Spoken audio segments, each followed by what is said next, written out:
u potrazi za večnim životom, kao i sa produžetkom zasudnog života posle smrti, nalazi se na virtualnu realnost, pa može da se prevede i kao duhovni svet. Izgleda da neće da me zamrznu u neki led, a posle da mogu da me ožive i pobedim smrt. Ostale virtualne realnosti su gluposti.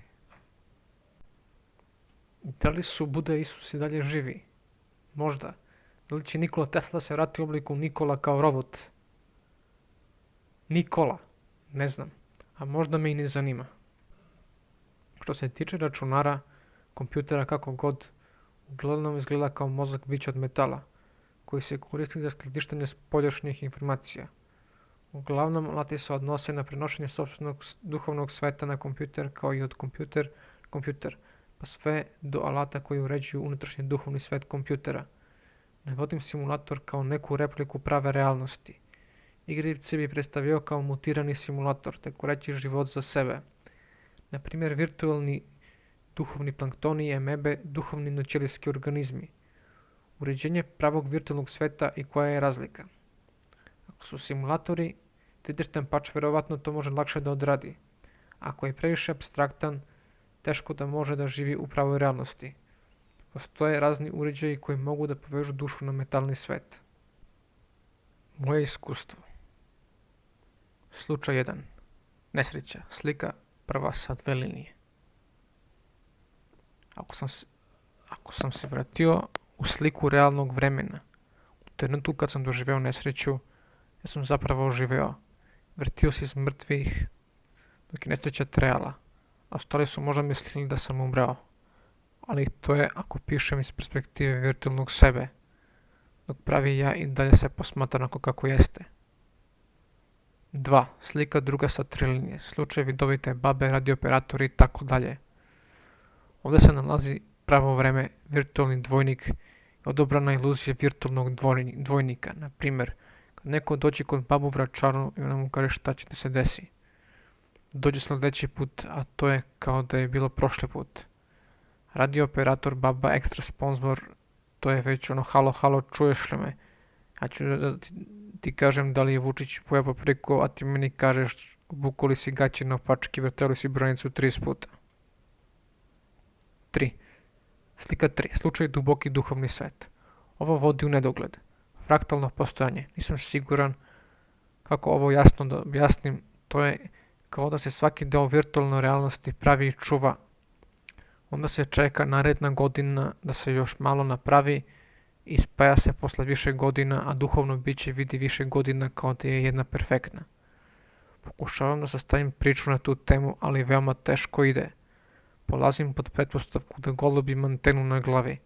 Sam je samo repetitor, antena koja ponavlja. A kad ih ima na hiljade, svako da preuzme po jednu misao zajedno, možda mogu da sagrade virtualnu realnost, te postoji duhovno biće sa cjelovitom slikom. Najveći golubarnik Los Angeles. 4. Slika. Slučaj teleportacije. Jednostavno, u duhovnom svetu preskočiti deo vremena. Moje iskustvo je djetinjstva kad sam ležao na krevet i gledao televizor, a jednom sam se pojavio na drugi krevet. Teško je da mogu da verujem svom sećanju, a kako će drugi onda da veruju ovoj priči. Ali perspektiva takozvane teleportacije realnog vremena više izgleda kao neki nesrećni slučaj gde karakter koji živi u realnom vremenu gubi svest, na primjer, kao spavanje i teleportuje se u sljedeći dan, s tim što realna prava ličnost dok spava čuje sve, a ova druga je unesvešćena, a virtualna nerealna duhovna se teleportuje tokom spavanja. Sad više osjećam kao da postoje 5-6 godina kašnjenja svesti, mada mi se čini kao da su 2-3. Ko zna priču već, da li su učenici kako su učenici vidjeli Isusa? To bi trebalo da bude ovako. Uglavnom svako je napravio svoju verziju, repliku, kopiju, kako god, svog pogleda na Isusa koji priča kao da je oživeo i vraća sliku u realno vreme. Zašto ljudi udaraju na bližnjeg svog, autoimuna bolest, gluten, lektini i tako dalje. Primjer Buda, možda. Budha se kao prevod se navodi znalac ili možda mudrac, kao neko idealno stanje etike, morala, intelekta i tako dalje. Od malog za kojeg se veruje da je ponovo rođeni Buda, pa sve do zatvora s istim čovekom, takozvanim malim Budom, koji je verovatno ostao bez skoro $300.000 gotovine. Samo se za ovog Rambomljena veruje da je pobedio smrt i da je ponovo živ. Za život se smatra da je neprestalna promjena stvari. Mada život više djeluje kao neka stvar koja pokušava da drži svoj oblik i da se ne menja. Ne postoje dva ista trenutka koliko god težili tome. I tu dolazi virtualna realnost, duhovna, kako god, gdje je to moguće. Pronalazim reč nirvana, a prevod bi bio blagostanje, kako mi to nazivamo. Onda se javlja pitanje kako se vratiti u realnost pravog vremena i da se tu doživi blagostanje. Baš teško, jer na primjer kod meni izgleda da se čuva skoro komplet sećanja prethodne godine, čim djeluje kao da živim u svoju virtualnu realnost.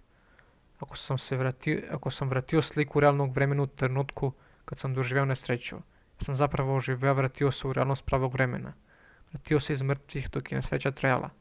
Iako su ostali možda mislili da sam umreo, ali to je ako pišem iz perspektive virtualnog duhovnog sebe, dok pravi ja i dalje se posmatra onako kako jeste.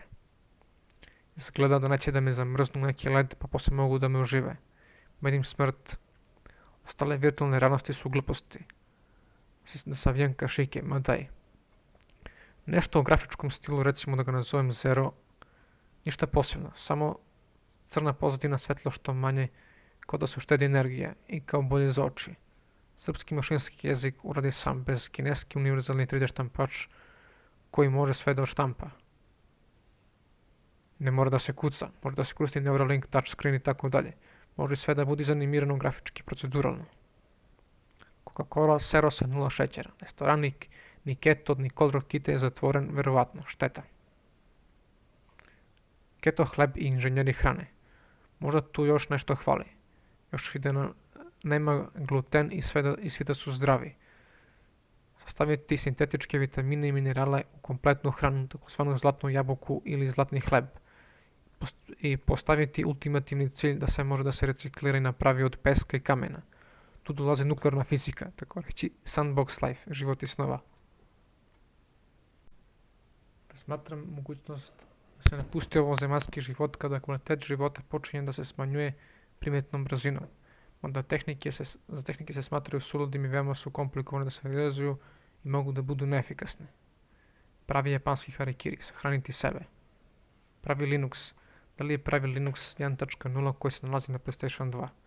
PlayStation 2 je po meni jedan od najboljih pokušaja dizajna korisničkog iskustva. Pristup u virtualnu realnost, 3D ikonice i tako dalje. Ljudi zanima ko je kao nekadašnji faraon novi Jugi kralj igara. Testija posuda bokal na engleskom se piše jug. Ne znam koja je neka umjetna virtualna ličnost, verovatno, ali je predstavljen sa svojim virtualnim dvojnikom Jamijem, koji je inspiracija za prethodnu priču. Možda je za znalce programiranja poznato da je random generator opasna stvar i da u suštini predstavlja buku zoom, mozak kako god i da ga treba pažljivo koristiti. Jugisovne sveste, manje obrnuta piramida se okrene na gore, može da bude krst, virtualni, on se vraća u realnost, a vremenski tok realnog njega je prekinut. Postoji mogućnost da je tako. Kuribo, njegova omiljena karta na koju igra. Igra predstavljena u crtanom filmu izgleda kao neka verzija Digimona. Uglavnom svi virtualni karakteri izgledaju kao neki Digimoni. Njihovo prisustvo veoma opterećuje mozak, kompjuter kako god, tako da je neka Crypto Godzilla izašla iz mora i počela da naplaćuje svaki virtualni karakter po visoku cenu. Zato što nazivanje demonima više ne pali, to jest ne deluje baš najbolje. Ali uglavnom to je ping pong, bolnica mora ipak da radi. Zato poneki zemaljac strada. Neko ipak ostane čitav, ali sve je veći slučaj da se pojavi neki musliman i čestita mu novu duhovnu umjetnu godinu. Počinju da postoje i pravi mali Digimoni, ne znam gde da stavim Putina, ali uglavnom se ta karta igra kao napad na 4 veoma moćna rapa, da se i 5 stvorio u skorije vreme. Znam da još uvijek nije bezbedno da se inače stvari po zvučnosti, ali mnogi to čine. Arpa ili harpa, i arapski broj 4 zvuči kao arba. Evo malo bespotrebne umetnosti. Džamija ba, Republika Srpska. Džamija ba. Zvuči Moskva na engleskom, na srpskom nešto kao džamije. Ima pesma Rusija Moskva od Flamingosa, mada mogu da me blokiraju sa neka autorska prava. Jedla se astralna projekcija gde karakter pokušava da klonira pravu realnost u moždanu virtualnu i tu vrši modifikacije i tako preoptereti mozak. Negde spomenju nekog drugara teletabisa koga virtualni karakter vidi u snu i posle kad ga vidi sutra on je obukao tu majicu. Svašta. Učenje većih religija. Uglavnom neki život posle smrti, mnogo ljudi naokupu virtualnu realnost, neki Buda iz budućnosti, onaj koji se rodio da uči ljude, takozvani Maitreya na sanskritu ili Matija na pali jeziku, koji živi tamo u virtualnoj realnosti, tako reći ista priča, samo ih ima više u zajednici. I ovdje spomenju neko mitarstvo kao neku verziju virtualnog programa koji daje duhovnom sebi da pređe u novi život. Neki to zamišljaju sa neki anđeli, neki vide Isusa i ko zna šta sve ne. Postoje i egori. Oni verovatno jedu posmrtne ostatke, kraj ničega. Jednako je svaka muzika tralalala, radost ukusa.